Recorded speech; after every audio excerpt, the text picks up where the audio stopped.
Ya, Bismillah, Assalamualaikum warahmatullahi wabarakatuh. Pertama kita ucapkan puji dan syukur atas rahmat Allah Subhanahu wa Ta'ala, sehingga kita semuanya masih bisa berkumpul di tempat ini dalam kegiatan pelatihan Pospindo Prima khusus kader, di mana tujuannya nanti di sini ialah agar kader itu mampu atau bisa melakukan pemeriksaan deteksi dini di Pospindo. Ya, pertama saya perkenalkan diri dulu. Nama saya Rajia Eskap, di mana tugas saya sebagai fasilitator khusus untuk materi pengukuran faktor resiko PTM. Ya, langsung saja untuk mempersiapkan waktu. Untuk pengukuran faktor resiko PTM ada beberapa yang mesti kita harus lakukan. Pertama, penimbangan berat badan, kemudian tinggi badan, kemudian kita melakukan pengukuran tajam penglihatan. Nah, kita masuk ke awal dulu. Yang pertama itu pemeriksaan berat badan. Untuk pemeriksaan berat badan yang bisa kita lakukan adalah pertama itu dengan kita menggunakan timbang digital. Nanti kita akan difasilitasi dengan penggunaan timbang digital ataupun penggunaan timbang menggunakan jarum. Untuk penimbangan digital yang harus kita pertama lakukan adalah melihat posisi datarnya bangunan. Maksudnya lantainya harus betul-betul datar, tidak timbang tindih. Kemudian kita memperhatikan baterainya, apakah baterainya full, tidak lowbat, karena tentunya itu akan mempengaruhi dengan hasil dari timbangan tersebut. Jadi kita harus betul-betul memastikan bahwa baterainya tersebut full dan maksimal bisa dipakai untuk penimbangan berat badan. Kemudian cara penggunaannya, pertama setelah semua timbangan siap dan menunjukkan sudah angka 0, kita harus pastikan bahwa timbangan tersebut sudah menunjukkan angka 0, berarti alat tersebut sudah bisa dioperasikan. Kemudian kita mempersilahkan kepada peserta Pospindo atau masyarakat yang ingin memeriksa untuk memastikan bahwa tidak ada massa atau benda yang ada di kantong, misalnya seperti handphone, karena itu bisa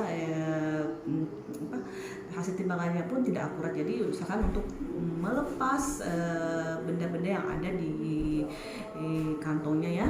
Kalau cincin itu tidak perlu, yang penting yang nilainya beratnya bisa mempengaruhi dengan berat badan. Setelah itu kita mempersilahkan naik dan pasien tidak dalam tunduk, dia harus melihat ke depan. Setelah itu maka kita lihat dari hasil timbangan. Nah, itulah yang akan dicatat nanti di kertas catatan setiap pasien yang memeriksa. Nah, kemudian yang kedua yang kita lakukan adalah penimbangan tinggi badan. Untuk tinggi badan ada nanti alat khusus yang diberikan. Pertama, alat tersebut kita letakkan di dinding dan lantai paling bawah.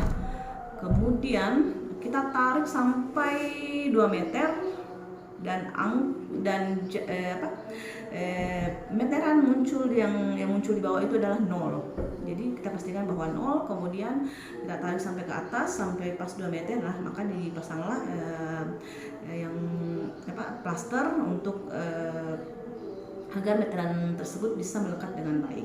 Nah, di saat pasien kita memeriksa, kita harus memastikan bahwa betul-betul pasien bersandar di dinding dan pastikan bahwa kakinya itu betul-betul bersandar di lantai, di dinding belakang dinding. Kemudian pastikan bahwa kepalanya lurus tegap. Nah, nantilah di situ kita akan lihat meterannya di atas berapa tinggi orang tersebut. Maka langsunglah kita catat kembali dari hasil pemeriksaan tersebut. Kemudian kita melakukan pemeriksaan tajam penglihatan. Untuk tajam penglihatan sebenarnya ada beberapa yang bisa kita lakukan. Pertama, menggunakan Snellen car. Namun untuk para kader kita hanya menggunakan hitungan jari. Hitungan jari di sini kita hanya menggunakan jari tangan, di mana jari tangan itu dalam hitungan mata normal itu bisa dilihat sampai jarak 60 meter. Nah, untuk memeriksanya, kita pertama berdiri di depan pasien dengan ukuran 1 meter. 1 meter.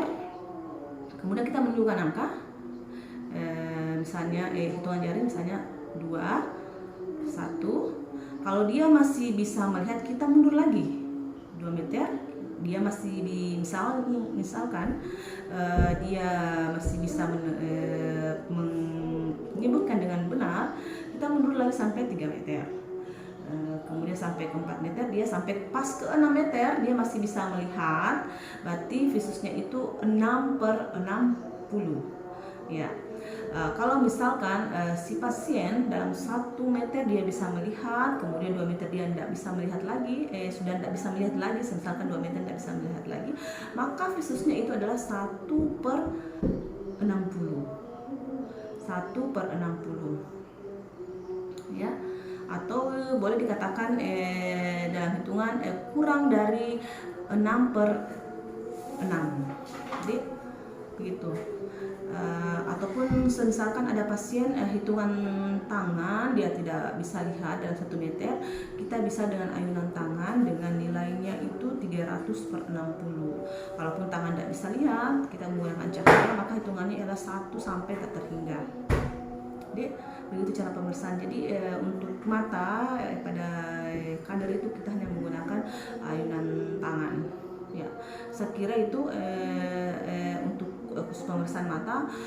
Khusus untuk pemeriksaan pendengaran kita menggunakan metode WISIK. Metode WISIK itu kita lihat keadaan situasinya dulu, apakah ya, karena kondisi tes pendengaran itu sebenarnya harus kondisi dengan tidak begitu ribut, supaya dengan sekecil apapun pasien bisa mendengar apa yang kita ucapkan. Jadi posisinya itu pasien duduk, kemudian yang memeriksa kita kader berada setengah meter dari pasien. Jadi dia duduk di belakang peserta pemeriksa posmindu. Jadi kita duduk di belakangnya, kemudian yang diperiksa dulu adalah telinga kanan, kemudian ditutup adalah telinga kiri. Nah, pas kita menutup, pas ini ada apa ya, di dekat pipinya ada apa karena ini yang menonjol, ini kita tekan sehingga suara itu tidak terdengar ya. Kemudian yang berfungsi adalah telinga kanan. Saat kita mentes, kita menyebutkan kata, ambillah 10 yang bisa kita sebutkan, misalnya bunga dengan berbisik, bunga, rumah. Kalau misalkan dia bisa menyebutkan apa yang kita sampaikan sampai 10, berarti dia lolos. Atau dia lebih dari 80% dia benar, dia lolos. Tapi kalau kurang dari 80% berarti gangguan, berarti orang tersebut mengalami gangguan pendengaran. Jadi itu barangkali yang bisa saya sampaikan materi saya mengenai cara pengukuran faktor resiko PTM. Ya, terima kasih. Assalamualaikum warahmatullahi wabarakatuh.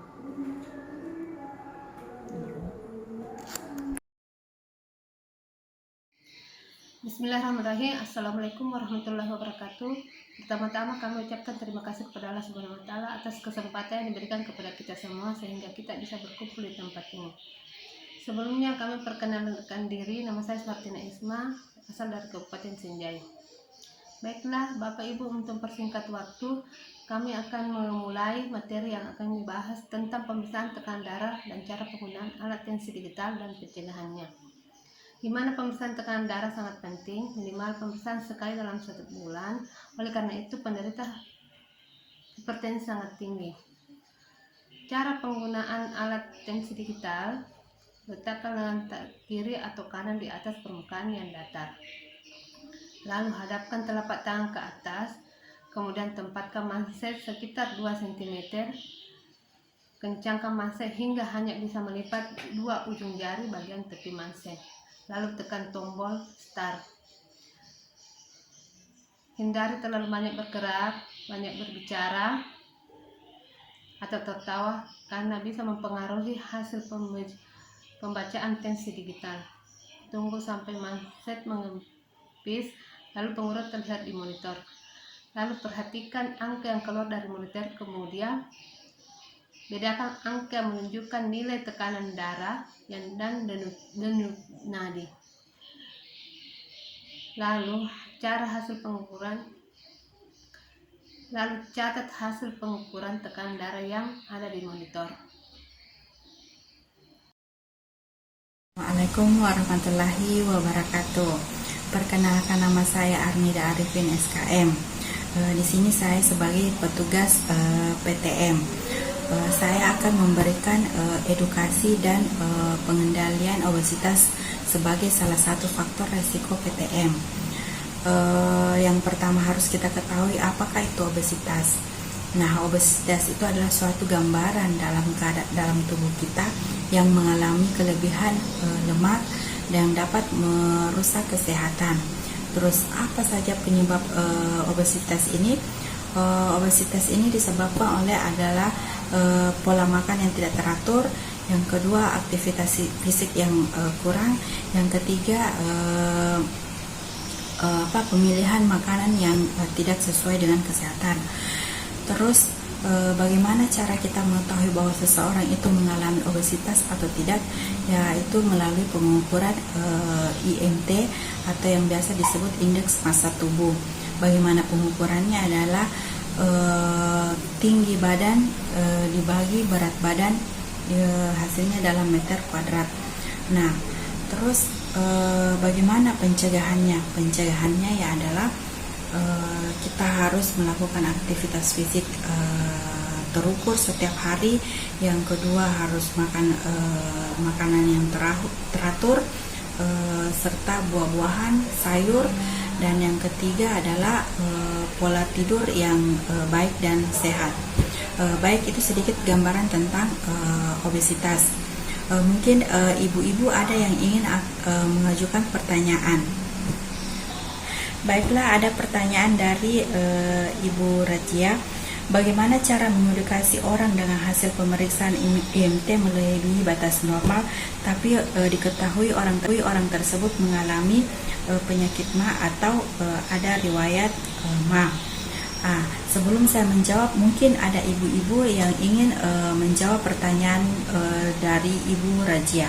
Saya akan menjawab pertanyaan dari Ibu Rajia yang mengenai riwayat orang yang menderita obesitas tapi mengalami MA juga. Yang pertama yaitu kita akan memberikan informasi tentang bagaimana pola makan yang baik. Terus yang kedua, apa saja yang harus dihindari untuk penderita MA. Terus yang utama itu adalah melakukan aktivitas fisik yang baik. Terus makan buah-buah yang tidak mengganggu lambung. Jadi saya kira itu yang jawaban. Terima kasih. Assalamualaikum warahmatullahi wabarakatuh.